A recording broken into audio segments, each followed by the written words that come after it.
Hi, my name is Martin Purnell, and welcome to Off-Grid Christianity, a weekly podcast for those who go or don't go to church and for those that are disillusioned. This podcast series is to encourage via conversation and not necessarily change your mind prior to listening.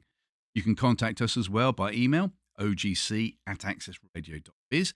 Check out our Facebook page, Off-Grid Christianity, and we have our own website now, offgridchristianity.co.uk. Please enjoy today's guest, who is a senior minister in the UK, and he has a background in physics and astronomy. He's been a researcher at the European Weather Centre and the Met Office here in the UK. No wonder he has a doctor as a prefix, and the good doctor himself became the new Messy Science Coordinator. Now that he is retired, he wants to inform as many churches as possible about science. Consequently, our guest has made some very professionally made videos available on YouTube, looking at faith and the environment. So, what does a science coordinator do for Messy Church? What is Messy's Church? What's his background regarding astronomy? So many questions to ask him. And we might even throw in Charles Darwin as well, see what he says about that and him. It's been great pleasure to welcome to the podcast today, and that is Dave Gregory. Dave, thank you so much for joining us today. Where are you from, good sir? Great to be here, Martin. I actually live in Newport Pagnell, which is on the northern edge of Milton Keynes. One of my favourite bands of all time is XTC. The lead guitarist is also called Dave Gregory. So I'm wondering, how many times have you been mistaken for the other Dave Gregory? Never. Like everybody, you Google your name every now and again, don't Yeah. you? And Dave Gregory or David Gregory. And you find an interesting, an eclectic mix of people, you know. I think top of the list is some kind of TV journalist in the States, but that has never come up, XTC. But you're not Dave Gregory from XTC, because if you were, No. it'd be a very interesting podcast of a different type. Okay, I'll take your word for it. I'm probably going to have to look him up now, aren't I? You are. Anyway, moving on. Let's get back to the other 5 questions, if that's right, Dave. Yeah. Question number 1. If you could invite anybody from history for an evening meal, alive or dead, so that you could ask him questions, who would it be? I love history. You know, a good night out for me and Carolyn is going down to the British Museum and going around their exhibits or one of the special exhibitions. And I love history because I had a great history teacher at school, Mr. Truman. He taught me for 3 years, and it kind of he installed a love of history in me. You know, of all the characters in history that they are, I would like to invite the Emperor Claudius, the Roman Emperor Claudius. Oh, really? Interesting. And the reason I think is when I was a teenager and getting into history, the BBC broadcast I Claudius. They did. Derek Jacobi and Gone last month. Brian Blessed, and it was, and we watched it again, and it's still watchable. It makes a bit like a film play rather than a TV drama you get these days, but it's still very watchable. In a sense, that got me very interested in Roman history. And Derek Jacobi plays him very sympathetically. So I'd like to invite him for dinner to see if Jacobi's depiction of Claudius is accurate or not, or whether, you know, there's a different side to him, because he gets a lot of critique in the Roman authors. So that'd be interesting. So for those that are listening saying, I've heard of Claudius, I thought his name was I Claudius, but it's not. What can you tell us about him? He was he the 4th Roman emperor? So he was related to the 1st Roman emperor, Augustus. He was the 4th Roman emperor. Jacobi depicts him as a cripple, disabled, with a stammer, and that seems to be borne out by recordings. Attorney Tacitus kind of thought to be a bit of an idiot at times, and yet, you know, became Roman emperor and was fairly okay as far as the records go as a Roman emperor. Invaded England, invaded the British Isles and conquered the British Isles, although he was only here for about a week or 2 weeks. Didn't like the food. Probably not. So yeah, I just find him an interesting character. That this, you know, he's not the kind of strong leader you might expect to find will be Roman emperor. You know, he seemed to have a lot of flaws and seemed to be forgotten about by his family. And yet, you know, he ended up, well, it was the Praetorian Guard who kind of made him emperor, really. And yet he did a decent job. So I think he's an interesting character. Okay. You say decent job. Good egg or a bad egg as far as us Brits were concerned? Well, he conquered England, didn't he? He took the leader of the British tribes back to Rome for the triumph. And by all accounts, he gave a speech to the Senate, this British leader. And they were so impressed by that, they didn't execute him. They kind of gave him a pension, and he lived in Rome for the rest of his life. So, wow. I mean, it was a brutal age, but actually sometimes they show generosity of spirit as well. Yeah. Wow, that's amazing. the fact that the British leader or whatever, he was able to speak their language. I mean, that's pretty. Well, yeah, I don't think Britain was as isolated as we like to think. It wasn't as backward as we like to think. It had a sophisticated culture, shall we say. Question two. Yeah. Who is your favourite biblical character or favourite biblical story or favourite parable? Please, young Dave. There's a story in the Bible of Naaman the Syrian who has leprosy and comes to the prophet Elisha to be prayed for and healed, and does get healed in the end. He comes rather reluctantly, really. But it's not him and it's not Elisha. But at the start of that story, there's a character who's just called a servant girl who says to Naaman's wife, if only he would go to Israel to see Elisha the prophet, I'm sure he'll be healed. I like her. Unnamed. I think servant is a very positive way of putting it. If we're honest, she was a slave, probably caught in a cross-border raid, dragged off to Syria to be enslaved, serving an important family in the Syrian army. And yet, from where she was, she did a bit. God used her in that setting, and I like that. That resonates somehow with me. That from nowhere, God uses somebody who is a minor character in the story. Most people would think, and yet he doesn't think so. Yes. And she's important. She's recorded. We don't know her name, but God used her. That's my favourite Bible character. That's very good. I think actually you're the second person to choose the unnamed person. Okay. Very well done. Who was the other one? I was hoping you weren't going to ask me that. Because you can't remember, can you? I can. It was a previous guest. Okay, let's leave it at that. Can't remember. It was way back. Choose a number between 1 and 10. It was one of those, I think. Right. I hope I'm in good company then. Yeah, I think you would be. Question 3.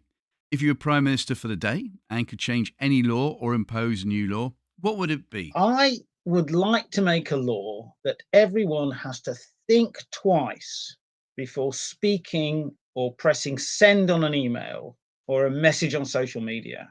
Excellent. Just to pause and think, do I really want to say that? I guess this goes back to my time when I first started working at the Met Office, before we had kind of emails and everything was done by memo. I remember developing a principle. If I was really cross about something and I needed to write a difficult memo, I'd write it in the afternoon and I'd put it in my drawer, lock it away overnight, and I'd write to it the next morning. I'd take it out, I'd read it, and I'd throw it away, start again. I kind of started to do the same thing with emails as well. I'd save drafts and I'd think twice. And I just think people react too quickly these days, and often what they react very quickly is very critical. Sometimes sadly very abusive. And I just think we need to take a step back and think how we're talking to one another, be more gracious to one another, be more understanding to one another. And I think that goes right across society. It's not just politicians who suffer from this. I think it goes into our churches, into our schools. It's all over social media. Just got to learn to talk better to one another. Yeah, absolutely. Reminds me, because I've shared it in the past that I used to be a training officer, Right. and we used to say, and this is going to work really well on radio, you're given two of these, and one of these, use them in the right proportion, which obviously you pointed to your ears, then your eyes, and for those listening to radio, your mouth. So, yes. Yeah, that's an old saying, and it is truth, and we perhaps need to remember it again. Yeah. Yeah, exactly. Me included. And me. That's a very good answer. Thank you, sir. I like that. You can be Prime Minister for the day. We'll let you. Thank you. Question 4. Outside of family events, what has been your most enjoyable day out? I wasn't quite sure what the boundaries of family events were. Okay. Open for debate. I picked 2, really. One kind of linked to my ministry and one more private. For my 60th birthday, my wife and I walked up Kinder Scout in the Peak District for the day. And she asked me, what do you want to do for your 60th birthday? I said, I want to walk Kinder. I've walked up Kinder many times. The first time when I was 16 on a geography school field trip. And I've gone back with friends. I walked it on my own about 5 years ago when I was traveling around the country as Baptist Union president. And I was going to Sheffield, so I went to Kinder, Edale, Peak District.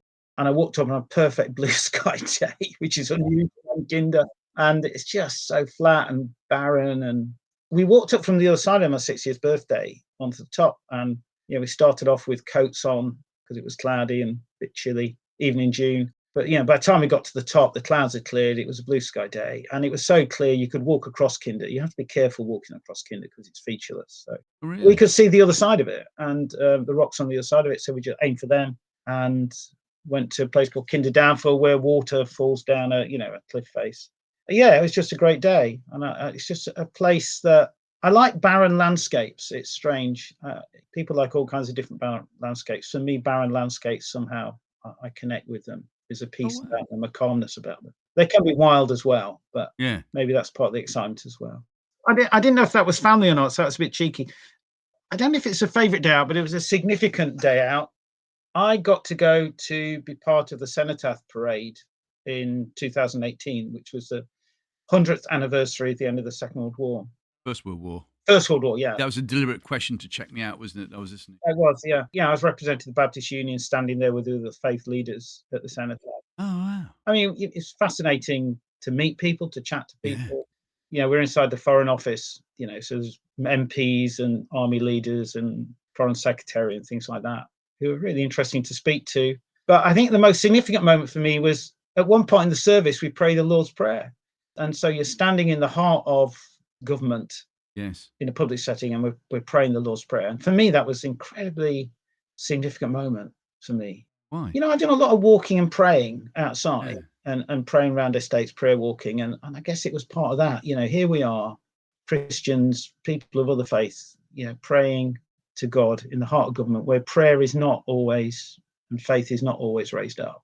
No. And yet we have this moment when we can ask God's help and actually commit ourselves to seeking God's help Yes. in the heart of our national life and in this moment. So I guess that was why it was significant for me. Yeah. Yeah. Purely for interest purposes, I could just imagine the politically correct brigade who might have been involved in getting everything together. So, you possibly can't have the Lord's Prayer on this day because we've got other religions, other faiths coming here. I wonder what they thought of it. I don't know, but the service at the Cenotaph is Christian. It's led by the Bishop of London. So there are people from other faiths there. I'm standing there with Muslims, Hindus, Sikhs, Farsi, different Christian groups, and yet everybody seems to think this is a worthwhile thing to do. Not only to honor the people who lost their lives so long ago and are still losing their lives in different places around the world. So I don't know what they thought, but they did join in, which is interesting. Well, question 5. Yes. Well, here we go then. Drum roll, please. Yeah. What has been your most embarrassing moment, please, Dave? You mean the most embarrassing moment I'm willing to share? Yes, that is very good. Yes. Okay. I mean, there are lots, aren't there? You could choose. Recently, my most embarrassing moment, we did a messy church event at Southwark Cathedral. It had been delayed by COVID, so it was, May 2022, Southwark Cathedral. Great day, lots of experiments, about 100, 120 people there. Bishop of Kingston there. And I do the finale experiment, the big experiment, and I'm bigging it up. And it was an experiment called elephant's toothpaste, where this foam comes out of the bottle, Coke bottle. And it looks like elephant's toothpaste, looks like a tube of toothpaste bringing out this massive. Oh, is it where you put a Mento? No. I don't do that one inside. You get Coke, you get messy Coke all over the altar. This one is, it's basically yeast and hydrogen peroxide mixed together, and it releases oxygen and a bit of washing up liquid in it, and red food coloring just dribbled down the bottle. So you get the kind of toothpaste coming out with the red stripe. Yeah. Oh, brilliant. So I was doing the experiment. I added the yeast and absolutely nothing happened. So, I added more, nothing happened. I ran off stage to get some more yeast and put that in. Nothing happened. Everybody thought this was part of the act, Yeah. Tommy Cooper. So I had to admit it had gone wrong. That was a little bit embarrassing in front of all these people. But hey, that's science for you. Sometimes they work. The lesson is, because of COVID, I hadn't done this thing for a couple of years. The yeast had died in the interim. Oh, of course, yes. So that's why I should have really practiced. Practice makes perfect is what I tell everybody with these experiments. And I didn't follow my own lesson. So there you go. So a recent embarrassing moment. It's a good one, though. Except for yourself. It's not the only time a science experiment has gone wrong. Oh, go on, share another one then. Come on, please. Well, no, that happened after COVID as well. At Messy Church International Conference, I was launching one of the things. I launched rockets. I launched prayer rockets, really. So this was a really big prayer rocket. It uses compressed air to launch it, really. And I was being filmed. This was being filmed for the video of the conference, and it just didn't launch. So anyway, I got it working the next time I did it, but that was too late. We weren't filming that. What exactly is a prayer rocket? Oh, it's something I've been doing for a number of years, really. You get this thing called stomp rockets. You come across a stomp rocket where you have a rocket and you kind of press a pump and the rocket flies off. Oh, yes, yes, yes, yes. I've got a piece of kit like that, which uses a plastic drinks bottle at the end of some kind of piping going along the ground and then up in the vertical. You just take a bit of paper and you can write your prayer on it, and then you roll it up into a tube and see this at one end. You can decorate it as well with flames coming out of the back, or make it look like a rocket, and then you put it on the launcher, and we all say 3, 2, 1, amen. You stamp on the bottle, rocket launches up, and it's kind of launching your prayers to heaven. So it's something I use with families. Sometimes I launch them over maps of communities. I get the families to draw a map of their community, and so we'll do prayers of blessing over their community. Yeah. Or I've started doing them when I do kind of more environmentally themed, what we call messy church goes wild sessions. Yeah. I'll get them to make a collage of the earth, and they can write prayers for their fears for the earth about climate change, or hopes for the earth, and then we'll launch them over the planet as a sign of blessing for the earth, Oh, really. wow. So it's a kind of an active way of doing prayer. Some people say it's a bit silly, but actually, I think the kids and the families get a lot out of it, actually. Yeah. How many thousands of feet does it go up into the Not air? very much, no. I can do this inside. So they then catch the rocket as well when it comes down. Well, funnily enough, when I was inducted as Baptist Union president, Yes. they only gave me about 7 minutes to speak to our National Assembly, because we'd gone from a 3-day assembly to a 1-day assembly. So I was introducing my theme for the year of Divine Windows, glimpses of God in life, the universe, and everything. And I thought, I've got 7 minutes. I need to make an impression. So towards the end of my talk, I brought my rocket launching kit onto the stage, and I had a prayer for the Baptist family, which I'd written onto the rocket. And so we read it off the screen. And at the end of it, I did 3, 2, 1, amen, launched the rocket. Out into the audience it went. And I said, whoever picks it up can keep it. So anyway, I don't know what happened to the rocket. I was invited back to Leicester to speak at a gathering of Baptists at the church I used to go to when I was at university there. And I went to that church when I wasn't a Christian. It was part of my Christian journey to becoming a Christian. Oh, So they wow. invited me back to speak in this church, which was a really, emotional Yeah. thing to do, really. And at the end of it, the man who was the treasurer of the Baptists in the East Midlands came up to me and said, I've got your rocket. No. Yeah. So, God uses silly things. Wow. And actually, if you ask, that is what people remember of me being Baptist Union president.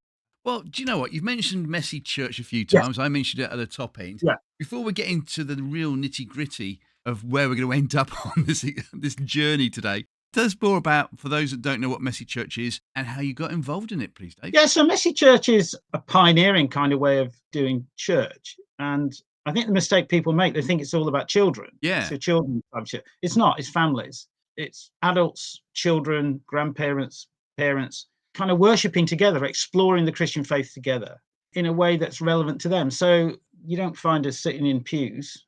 You'd find us sitting in the floor. You'd find us gathered around tables doing craft activities, colouring, sticking, painting, making stuff. It's kind of grown over the last 15 years, from starting in, Lucy Moore started it in a church in Portsmouth where her husband was the vicar. It's spread all over the UK and all around the world. So I think it's in about 15 different countries now. Germany, Denmark, Norway, England, Scotland, Wales, America, Canada, South Africa, Australia, New Zealand. So it seems to be something that connects with people. And the great thing I think about it is a large proportion of people have had no connection with church before. Mm. So more than half the people who come won't have gone to a typical church before. So it's a way of connecting with wider community and people who just want to explore faith. And it's based around certain core principles, which they call the DNA of messy church. It's kind of intergenerational, and it's about celebrating together. It's about being creative together. It's about community. There's always a meal that is shared at the end of it together. And it's centered on Jesus as well. It's impacting people in this country and all around the world in a fresh way. So, my first kind of experience in messy church, we started a messy church in my last church, Cross Green Baptist Church, about 10 years ago. I'd kind of done similar things to messy church in the past in my previous churches, but we didn't call them messy church because we weren't we didn't have the people perhaps that we needed to do them as well as we could have done. And so we started Messy Church off. We had a new associate minister at the church, Lisa Kerry. She was a families minister and pastoral minister.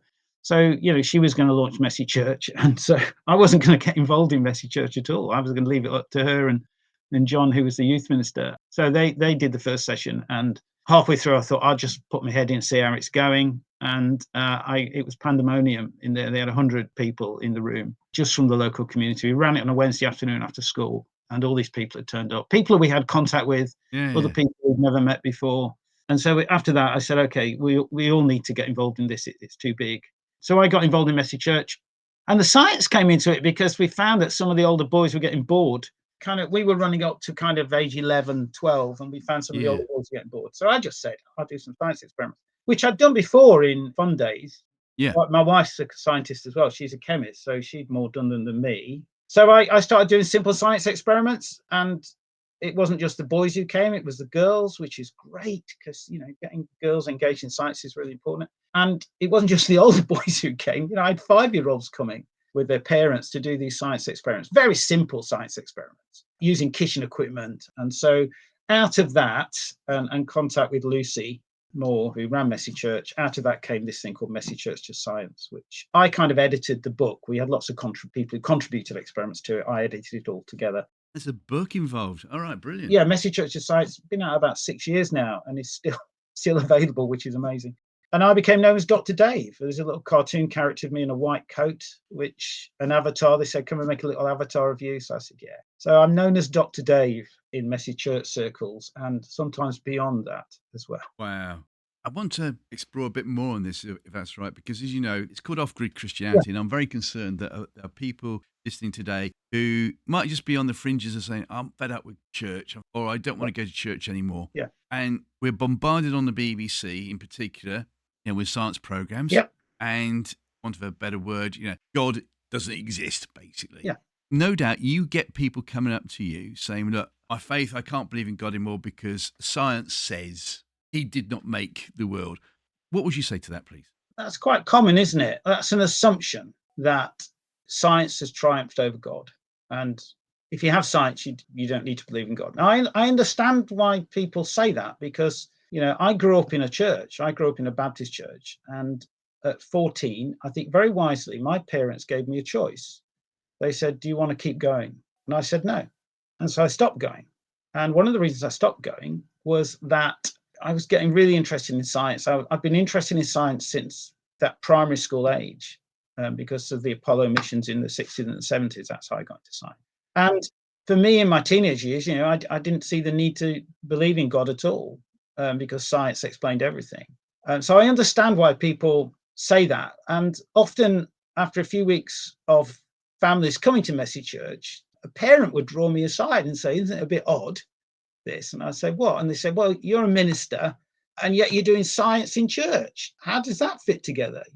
So I think people find it a bit puzzling when churches try and do science. And sometimes I think people in churches are a bit frightened of science. So I hope things like Messy Church to Science debunk that, one, that debunks the fear of science in the church, but it also tells the people actually church is interested in science. This is part of God's world and part of the gift that God has given to us.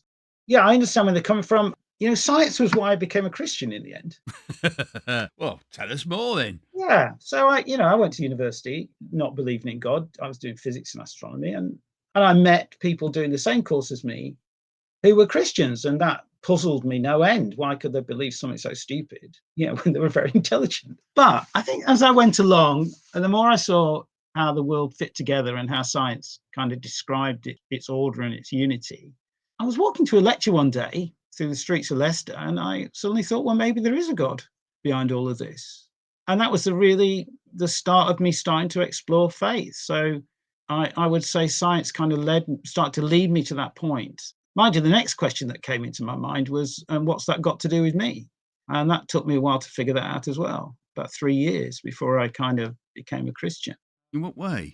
Becoming a Christian. Yeah, well, it took 3 years. And the expression, what about me, sort of thing. Yeah, well, Expand on it. Well, if God exists, he's a very big, the universe is huge. So God is huge, big, How does it relate to me, a little being on this little planet around an ordinary star? I think that's a big question that I needed to understand and tease out. And I did that through starting to go to church again and talking to friends who were Christians, going along to their evangelistic meetings when they invited me along, and eventually going to Bibles, sitting down and looking at the Bible with people. That all added to me teasing this out of what it had to do with me. And did it make sense of my life, really? Mm. And I think in the end, it did. But the final thing that tipped me over the edge was an encounter with Jesus. And the only way I can describe it is, I was listening to a gospel, a kind of Christian rock singer called Larry Norman one night back home with, my mum and dad's house in my old bedroom one night, listening to Larry Norman. He had a song called I'm a Servant, about a servant who's failed at his job and he thinks he's going to get the sack. He's in trouble. And I was listening to this song, and the only way I can describe what happened to me was Jesus was there and he said, "That's you. I can help you do better." And I said, "Okay." And that was it. That I was in. And that's 40 years ago. Wow. That was the end of a 3.5-year exploration of what this got to do with me. Yeah. So part of my start of Christian journey is about science and my experience of science. And so I think, rather than push science pushing people away from God, I think there's something in science that actually God can speak to us about faith, about himself. And I guess in Messy Church, when I do science in Messy Church, at the end of the experiment, I ask the families what's going on in the experiment, and they come up with some great ideas of how the experiment works. Most of them wrong, which is fine because most of science through the centuries has been wrong, been superseded. Yeah. So that's fine. But at least they're thinking about this experience. Initially, I used the science as a kind of an illustration for a Bible story or something like that. And then I changed and I started using the science experiments for prayer as a prayer experience. Or I started saying to the group, how does that make you think about God? Or how does it make you feel about God? Yeah. And actually, people started sharing ideas about God. Now, they weren't always, what we might call Christian ideas about God, but they were thinking about it. They were starting to encounter something there. And a lot of these people have been way, way back on their journey towards faith. A lot of them hadn't really engaged with the Christian story before. And so, the project that I've been involved in over the last year or so, 2 years, using imagery of science. And you talked about those documentaries that people see on the TV of nature and science, which with the stunning visual imagery. One of my Yes. motivations of making these films, God saw that it was good films, Yes. was to use that kind of imagery and say, how do you encounter God through this imagery? If God made this, surely we can encounter God through this imagery, and we can encounter God through the story of science that this imagery depicts and explains. So, that's what I'm trying to do, really, to say, look, there's no conflict here between science and faith. Actually, science is a gift from God, a wondrous gift from God. It helps us to understand the world, and maybe it helps us to encounter God in the wonder of it all, in the sheer variety and playfulness of it all, Yeah. and the order that we see.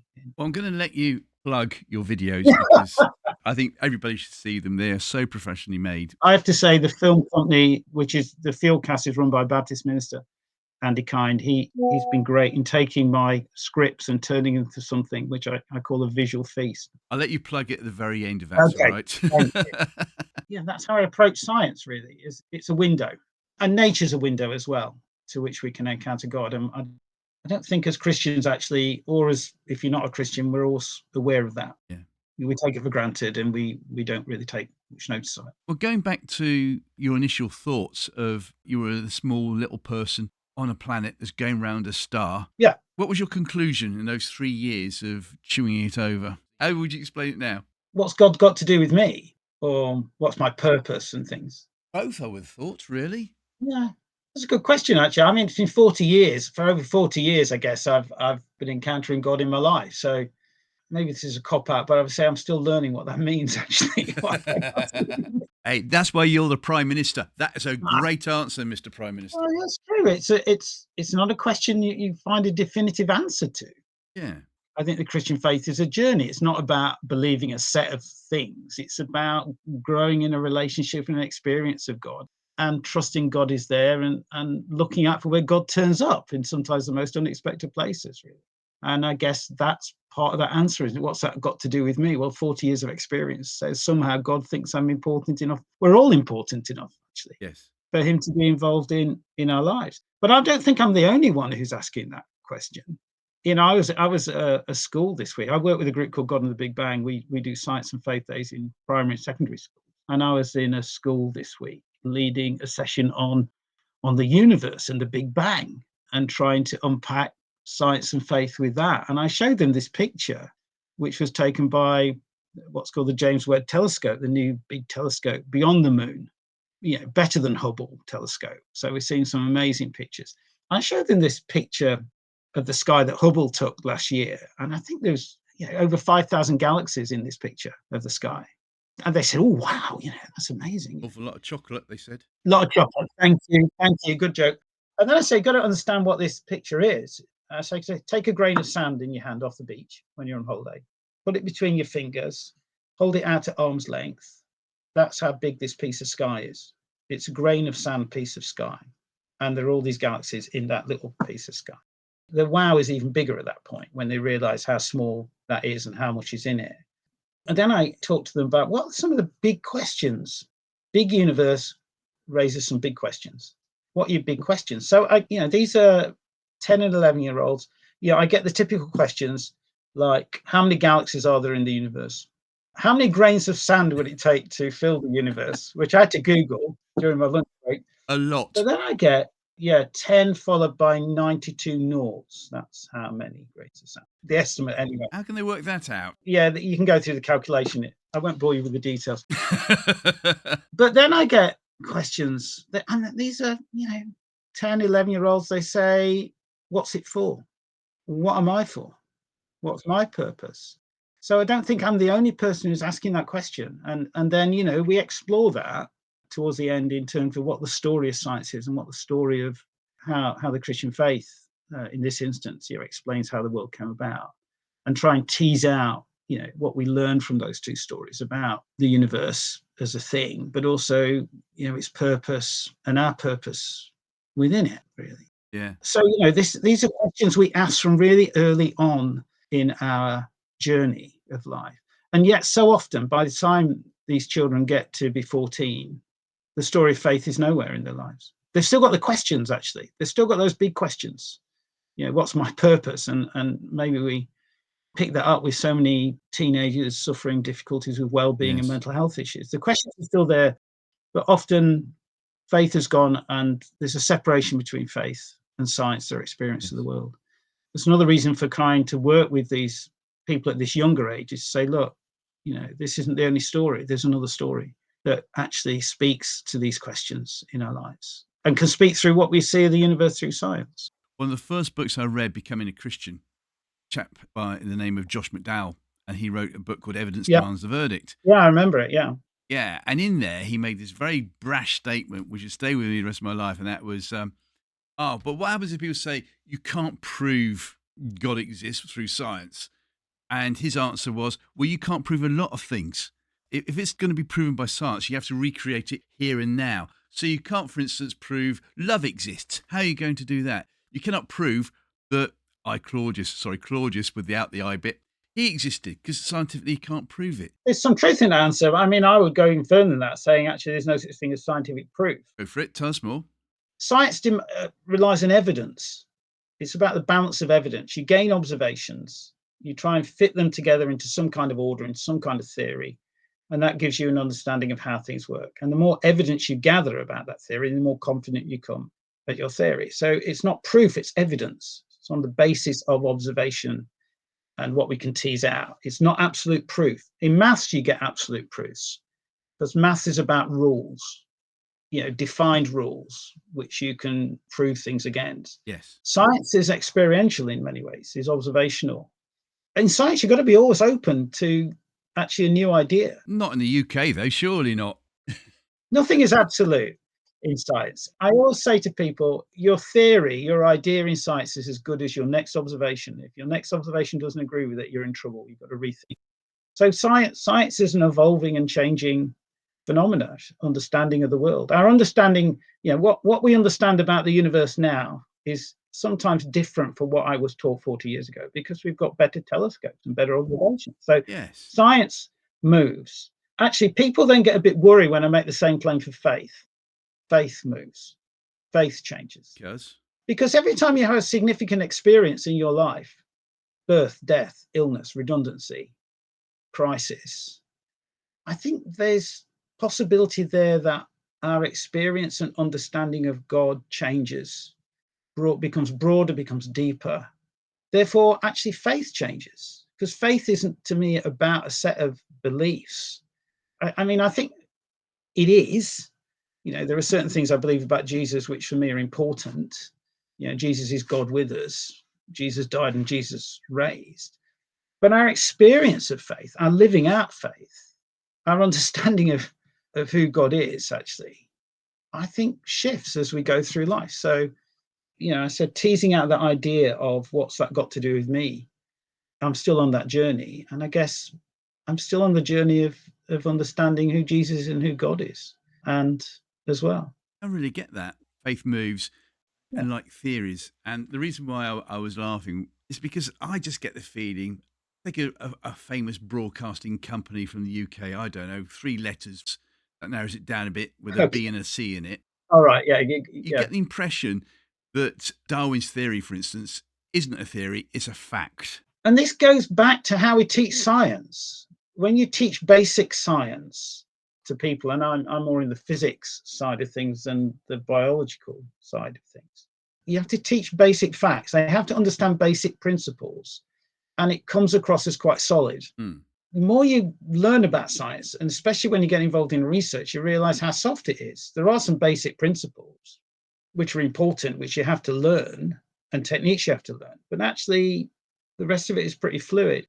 Yeah, I hear this thing about Darwin's thing, it's fact, and then the Christians say, oh, no, it's not fact, it's just a theory. I just think this is a false argument, really. I mean, when Darwin's theory came out, it was embraced by a lot of Christians at the time of explaining how the world came to be. It's only been since the 1920s when this battle has been on. I don't think it was about the science. It was about how people wanted to interpret the Bible, but that's another big story. It was certainly a bishop, wasn't it? There was some resistance in the Darwin, when Darwin produced his theory, but a large part of the Christian community embraced the theory, in England at least. So the ideas of evolution have shifted over the last, 150 years. The way Darwin saw it working is different to the way people understand it working today because we have more information about genes and DNA. He knew nothing of that. So it has shifted in time, but it's still, the idea of evolution still is a way of, it matches the evidence we have of the history of life on the earth. It provides an explanation of how life has occurred and changed on the earth through the past 3 billion years, really. And for me, that's a majestic journey. It's a wondrous journey. If, like me, you think God is involved in this, God made this universe, then it's an incredible thing that God has made. Yeah. And for me, it just adds to my wonder of God, really, and my awe of how God has brought things about. I suppose the average would say, oh, well, I'm reading in the press now that they keep pushing back the boundaries of what's gone, how the world was created. And the further they push it back, as in the more information they've got, the more distant God is. God is hardly involved now. It doesn't exist. And then you occasionally hear, well, actually, this pushing the boundaries back actually proves that God does exist. What do you think? I think you can do this with the Christian faith as well, can't you? If you believe, a more literal view of the Bible in how the world came to be. I think you almost can put God at the beginning and nowhere else in both those stories. You can push God away. We can say God creates at the beginning. And yet I think God is involved in creating all the way through the story, however you believe it. God is still involved in creating now, in sustaining creation, in nurturing creation, in redeeming creation. God is not far away. Doesn't Jesus coming, if we're right about Jesus as Christians, he's God with us, he's God come as a human being, in a sense. That's a sense of God is closer to the world and closer to us than we could possibly dream of. And that's his choice, that's his grace, that's his love. Yeah. So I don't think these things push God away. Science would say our understanding of the universe is about 13.8 billion years old. The Earth is about 4.5 billion years old. I don't think that pushes God further away. For me, again just gives me a sense of, wow, this is amazing. God has been involved in that journey in some way.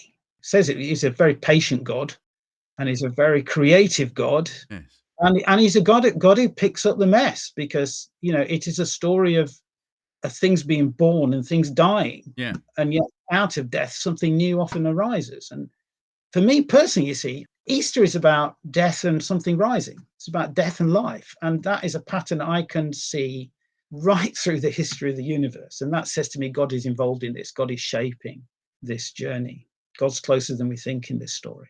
A couple more questions then. On the similar thing, though, I wonder how many times have you been asked the question whereby, who created God, and what do you say? Every time we go to a school, especially primary schools, this is the question that we always get at. Who created God? And what do I say about that? We've had experience now. We can't prove scientifically God exists. But on the other hand, what created the Big Bang? Well, I know the answer to that. Two atoms flying through the space. Well, actually, we don't know what created the Big Bang. We just know that the Big Bang Yeah. happened, in a sense. And the question, who created God, it's almost unanswerable. Scientifically, I think it's unanswerable, because you're dealing with something which is not the stuff of science. Science is about the material stuff of the world, and God is not that. God is beyond that, if God is God. I don't think we can answer that from our perspective, really. I've got enough evidence of the journey of 40 years to believe and trust that God is involved in this world.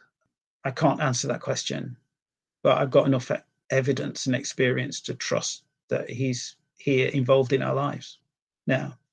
Brilliant answer. Get that. Did the primary school kids get that answer? Well, they listen, and hopefully they get it. But they're on a journey as well. They've got questions. I'm not sure if we're out to give them answers at times when we do this. I think we're out to get them to think and broaden their thinking, and maybe we add a little bit to the answers they're going to find out as they go on their journey of life.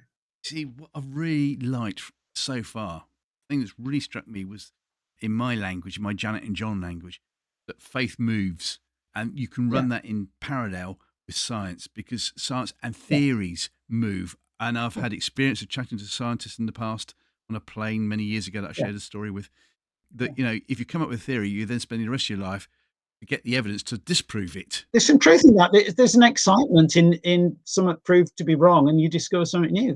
That's exciting. If science is allowed to move forward, if you're allowed to move forward in your business and come up with new ideas or expand, surely that's the same with faith. Yeah. That's surely it. And if we're going to go back to the Bible and what the Bible says, I don't know the answer to this, but you being a scientist, is there anything in the Bible that we can say, oh, look, science exists. Look, there's a story here. This is science. What can we say? I mean, science is a fairly modern word. It's only really been used for the last 200 years. Before that, we talked about natural philosophy. Oh, really? Yeah. Science as a modern phenomena came up, about 1300, 1200, 1300 in that period. Although you see hints of it back in previous cultures, back to the Greeks, in a sense, but they weren't experimentalists. They were more philosophers. So can you see science in the Bible? The Bible for me is not a scientific textbook, but there are hints of it there. There's that story in Genesis 2, where it's a story of the Garden of Eden, and God makes Adam from dust and puts him in the garden, and he brings all the animals for Adam to name. Yes. That's science. Science is about naming things, naming atoms and particles and plants and animals and stars. It's about bringing order to our experience of the world. So for me, there's a hint of science in that. I think the end of the book of Job is a great place to look for science in the Bible. There's a passage in Job where, and God doesn't speak this. It's one of the people who are arguing with Job. One of his comforters. Yeah, one of his comforters, the fourth one, the one who spoke a bit of wisdom. He makes reference to water evaporating from the ground, forming clouds, and raining down to the earth.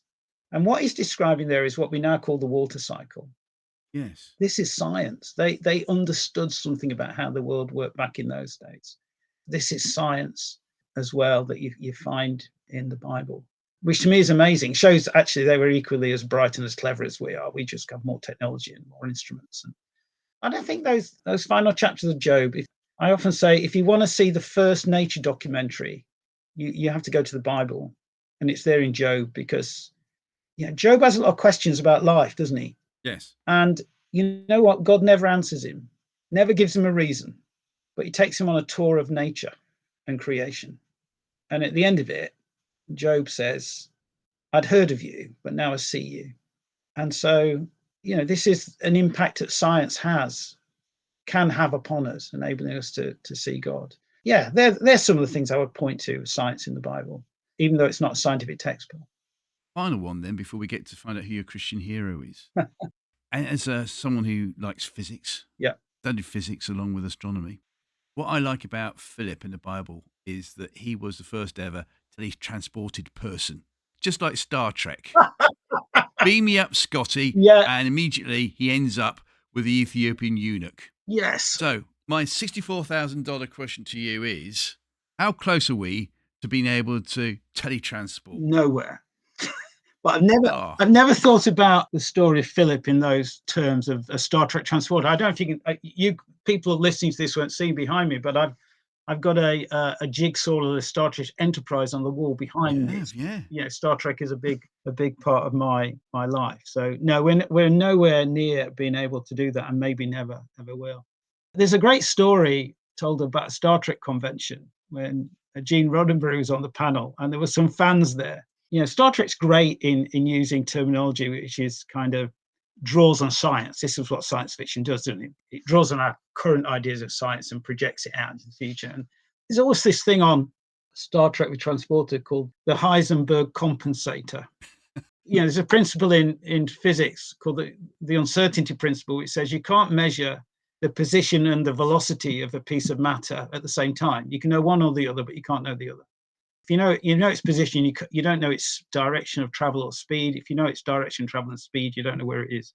And so this is a problem with transporter technology of mapping out every particle in your body and beaming it. So these fans say to Gene Roddenberry, Mr. Roddenberry, can you explain to us how the Heisenberg compensator works in the transporter system? He leans to the microphone and says, very nicely, thank you. And that's it. Oh, brilliant answer. Apparently, he named Captain Kirk Yeah. because he knew that Kirk was a Gaelic or Gaelic word for church. Really? That's what I was told. Now, whether that's true or not, I don't know. The second thing I'm going to have to Google then, isn't it? Yeah, that's two things. It's a bit of a Star Trek nerd. I'll have to Google that as well as Dave Gregory and XTC. You'll have to let me know on the answer on that one. Okay. With the remaining time, Dave, listen, we could carry on this. It is fascinating. I'm hoping that people listening are getting a glimpse of don't despair, don't give up. Yeah. Just embrace what's going on and that faith moves. Yeah. I love that. Thank you. So, Dave Gregory, who is your Christian hero, please? I was a bit cheeky on this because I wanted to choose a category of people. The audience say yes, you can. Okay, that's great. Before I trained to be a minister, when I was still working at the Met Office, I led a church plant in a school for 4 years in Bracknell. After about 3 years of this, I got ill. My blood pressure went through the roof. My heart was irregular. I was close to having a heart attack. And this was when I was about going up for 40. And so I was kind of signed off work for a couple of weeks. And I had to take a break from leading the church for about 3 months, really. I was on the cusp actually of applying to train as a Baptist minister when this happened. So it was a pretty difficult moment because I thought probably that route was going to be close to me. So I was told to sit back and relax for a couple of weeks. So I did something which was totally stupid. I picked up a book by Rick Warren called The Purpose Driven Church. I'm off with high blood pressure and irregular heartbeat, and I'm reading a book about being driven. This was not a sensible thing to do. And I guess I was in a phase, and I think churches often are in this phase looking for magic bullets, magic techniques to how to make your church go better and grow faster and be better at mission. I've decided there are no magic bullets. There are no magic solutions over the years. So I read less books like this now. But I read this book, and I turned back to the front cover, the first pages of it, and there are dedications in there to it.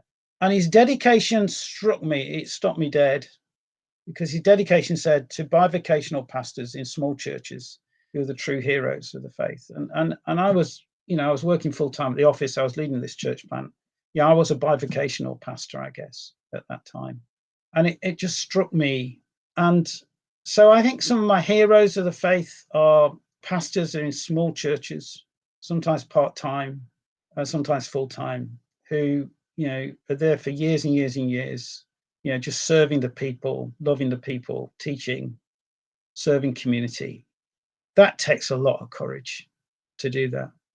And, in our Baptist family of, 1,800 churches, about half of those churches are less than 40 people who go along. Yeah. And some of them have ministers, some of them don't have ministers.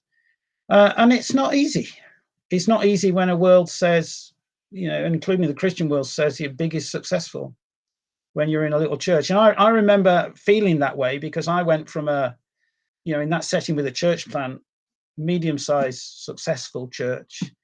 I went to pastor a small church of 30 people in my training church, and I learned an awful lot with those people, and they were great, and they loved me to bits, and they loved my family to bits, and that was great. But I went from a larger church to this small church, and I was surrounded by bigger churches. It's not easy. It's not easy when you don't have much resources. So these kind of people, I admire. And, I have friends in this position who are ministers. I admire them, who keep on working and serving. And actually, they make a difference to people's lives in the church and in the community. And they need to be celebrated more. So they'd be my heroes. And I guess I'm thinking of this now because I went to a funeral back at the church in Bracknell that kind of mentored me and sent me off to train to be a minister where I was doing the church plant. And it was a gentleman there called Frank, who he and his wife were our house group leaders in the 90s when we first had a young family. He died just after Christmas, age 103.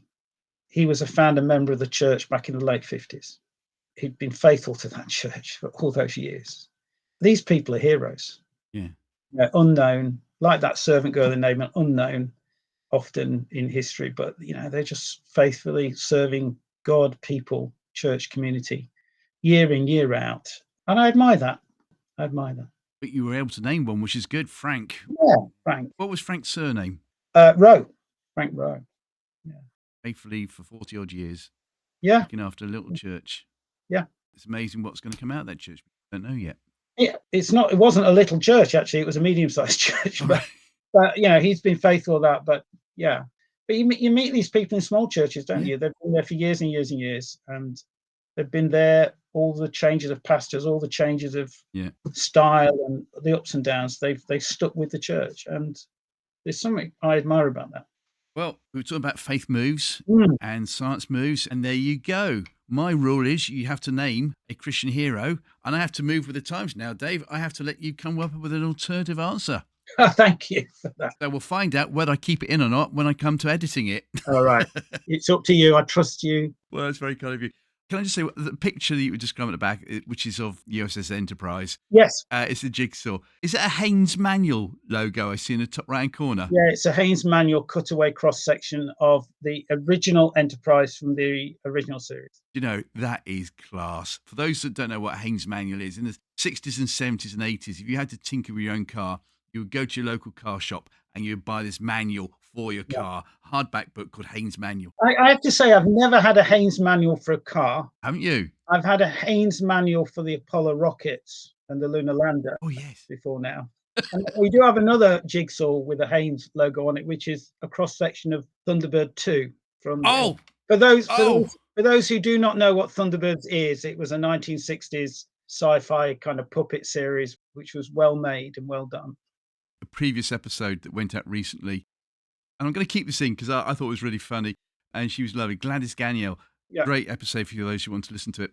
She's from America, so she was regaling about her athlete in charge. She runs marathons, and she said, "You must probably never heard of him." I said, "What's his name?" She said, "John Tracy." I said, "I know John Tracy." And she said, "How do you know John Tracy?" I said, "Because, he was in charge of Thunderbird 5. Occasionally be on Thunderbird 4. Yeah, I would have said I knew he was on Thunderbird 5 as well. So, you're in good company. Yeah. There you go. Okay. It's been fantastic. Thank you so much for taking your time, Dave. Really enjoyed speaking with you. And, if you want to get a feel for how I think science can help us to see faith, go and have a look at the films. Can I plug the website? Plug away. So go to www.GSTIWG.co.uk and you can see the films of The God Saw That It Was Good resource. Enjoy them. And for those that didn't quite catch it again, what's the address we have to put in? It's www.GSTIWG.co.uk. Just think God saw that it was good. Take the first letter of each word. If you Google it, there's now a dedicated website where you can watch the films from. That's even better. Yeah. God saw that it was good. God saw that it was good. Google that. It hopefully takes you to the website. Dave Gregory, not that Dave Gregory, but the other Dave Gregory. Thank you so much for joining us today. It's been brilliant. I thoroughly enjoyed it. Thank you. Great to be with you. Love this.